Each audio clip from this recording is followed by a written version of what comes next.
Sophie, exciting times. The World Championship just days away. How are you feeling? Yeah, really excited. It's great to be out here in Dubai now, getting ready and sort of doing the final preparations for the World Champs. And as my first World Champs, it's hopefully going to be a great experience.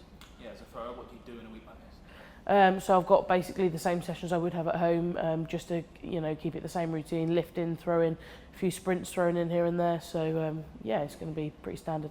Yeah, is it useful to kind of come together as a team, as a sort of in a wider sense? Obviously, as an individual athlete, but there are lots of people sort of coming and blending nicely, I guess, ahead of what's a big week. Yeah, it's nice to be obviously in a team around like-minded people in exactly the same situation as you. So I love coming together as part of the team and talking to other athletes and discussing sort of all their events as well, because I'm the only thrower out here at the moment. So I'm an honorary runner for the week. Absolutely, this season I think it has been consistent for you, hasn't it? You've thrown over 18 3 or 4 times and some really strong performances. So how do you feel going in? Yeah, I feel good. I mean, like you say, it's been a really consistent year. I've thrown 1797 about 10 million times and then 18 a few times. So I'm hoping to go into the championship and bring that consistency on and hopefully get that big throw out there and squeeze a place in the final, which is going to be exceptionally hard. But that's where I'd like to be. Yeah, crossing that 18 barrier on a consistent basis, is that kind of always where you wanted to be? And can you already reflect on sort of make great strides made before we've even touched down in Doha? Yeah, I think this season's been a breakthrough year for me. Whatever happens in Doha, obviously the cherry on top of the cake would be to go there and perform really well and hopefully throw a PB. But I don't think I can say that this season's been bad by any stretch of the imagination. Yeah, would you, a few years out, would you have kind of known that this might be the time where you were making these strides, or has it come by surprise? I wouldn't say it's come by a surprise. I changed my coach 4 years ago, so once I changed my coach, I had to take a bit of a sort of a backward step to then come on and throw a bit further, because he tore my technique apart and then put it all back together again.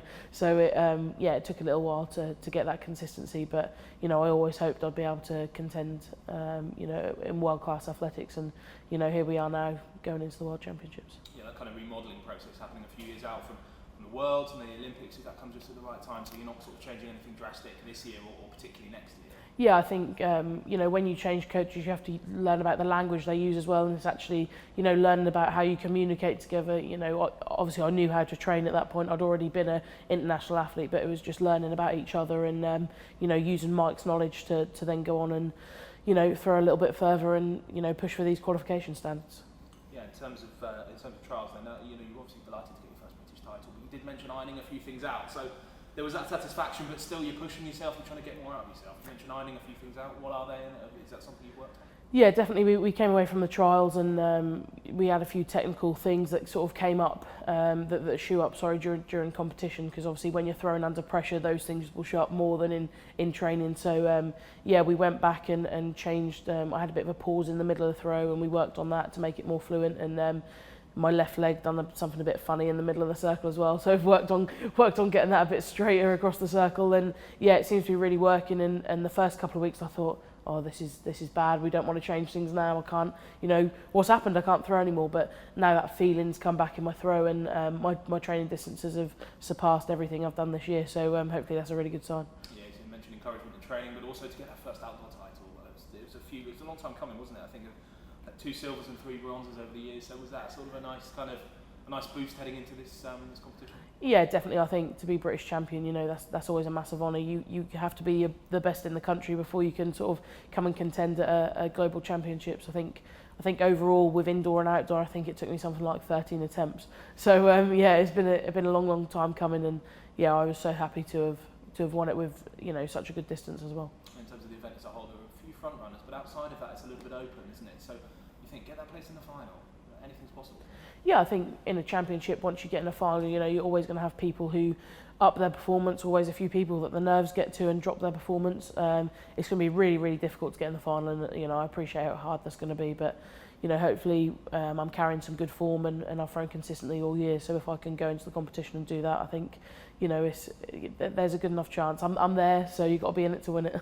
Yes, I feel representing Great Britain, do you take extra pride in sort of increasing Britain's stature in terms of the throws on a massive event like this? Yeah, I think so. I think, you know, for people like me and Nick in the throws, I think we have to be there to inspire the next generation, because if there's no one to look at international level, then how will sort of anyone have anything to aspire to be? So I think it's really important to be a thrower in the British team. I think, you know, we've had a long history of throwing in the past, and then it kind of had a bit of a quiet period, and now, you know, we're really trying to pick it up again across all the throws.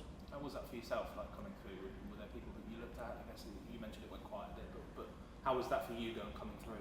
Yeah, when I was a junior, it was actually really hard because there wasn't, well, in my eyes as a junior, there was obviously people throwing a lot further than me, but you realise now I'm at this stage that there wasn't anyone sort of at world class.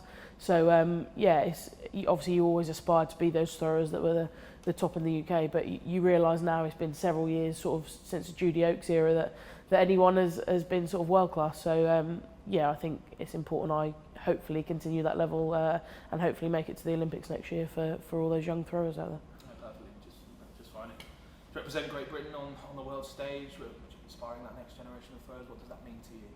Yeah, to be here at World Championships is absolutely amazing. You know, it's going to be a huge experience for me, and hopefully, you know, one I can use positively and learn from, and, you know, like I say, hopefully take it into the Olympics next year if I can get that qualifying standard.